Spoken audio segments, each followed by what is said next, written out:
இன்றைக்கி பாலப்பழம் குடில் பார்க்குறதுக்கு தான் வந்திருக்கோம். இது எங்கே இருக்குன்னா கருங்கல் பக்கத்தில் தான் இருக்குது. ரொம்ப அழகாக பண்ணி வச்சுருந்தாங்க. ஒவ்வொரு வருஷமும் ஒவ்வொரு தீம் பண்ணுவாங்க. இந்த வருஷம் மோசே யோசேப்போட வரலாறை செஞ்சு வச்சுருந்தாங்க. ரொம்ப அழகாக இருந்தது. உள்ளாடி போய் பார்க்கலாம் வாங்க. என்ட்ரன்ஸ்லேயே 2 வானதூதர்களை மேலே வச்சுருந்தாங்க. சைடில் ஒரு ஒட்டகம் அழகாக பண்ணி வச்சுருந்தாங்க.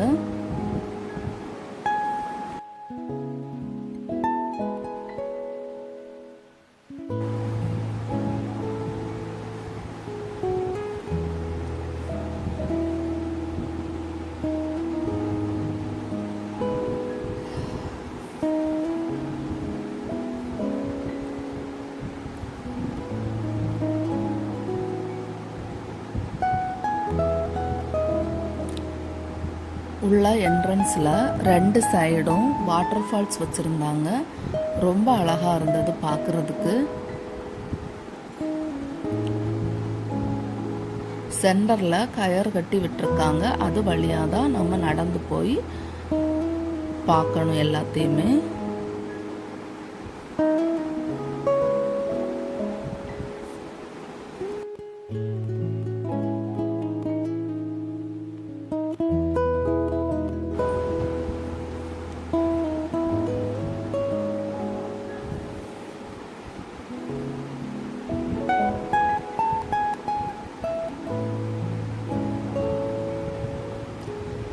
யோசேப்பின் கனவு, அதாவது யோசேப்பு கனவு காண்ற மாதிரி செட் பண்ணி வச்சிருந்தாங்க.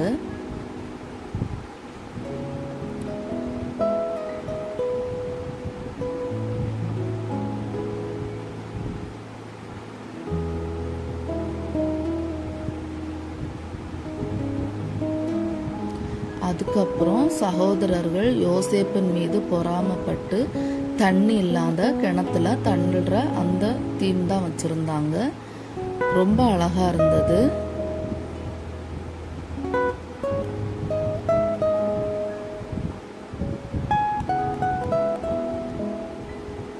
அதுக்கப்புறம் யோசேப்பை 20 வெள்ளிக்காசுக்கு ஆசைப்பட்டு இஸ்மயேலருக்கு விற்கிறாங்க.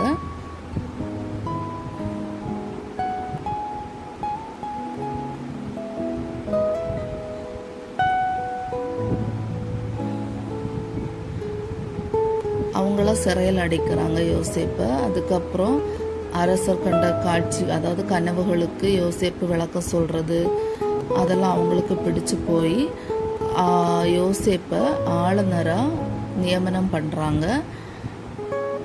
அதை தான் அழகாக பண்ணி வச்சுருந்தாங்க.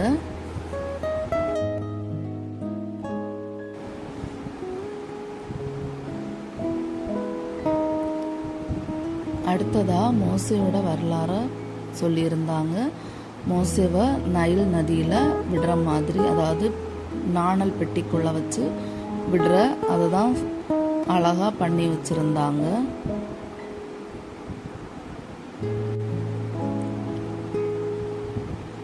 அதுக்கப்புறம் முச்செடியில் வானதூதர், அதாவது முச்செடியில் கடவுளோட தூதர் தோண்டி இஸ்ரேல் மக்களை விடுவிக்கணும்னு சொல்லி வேண்டுகோள் வைக்கிற அந்த நிகழ்வை தான் பண்ணி வச்சுருந்தாங்க. முச்செடியில் மோசேக்கு காட்சி அளித்த நிகழ்வை தான் அழகாக பண்ணி வச்சுருந்தாங்க. எகிப்து நாட்டில் கடவுள் கொடுத்த 10 தண்டனை என்னென்னு சொல்லிட்டு அழகாக வச்சுருந்தாங்க. கல்மழை, தவளை, கொசுக்கள், ஈக்கள், தலைமகன் சாவு, கால்நடைகள் சாகிறது, கொப்பளங்கள் வர்றது, தண்ணி ரத்தமாக மாறியது, ரொம்ப அழகாக பண்ணி வச்சுருந்தாங்க.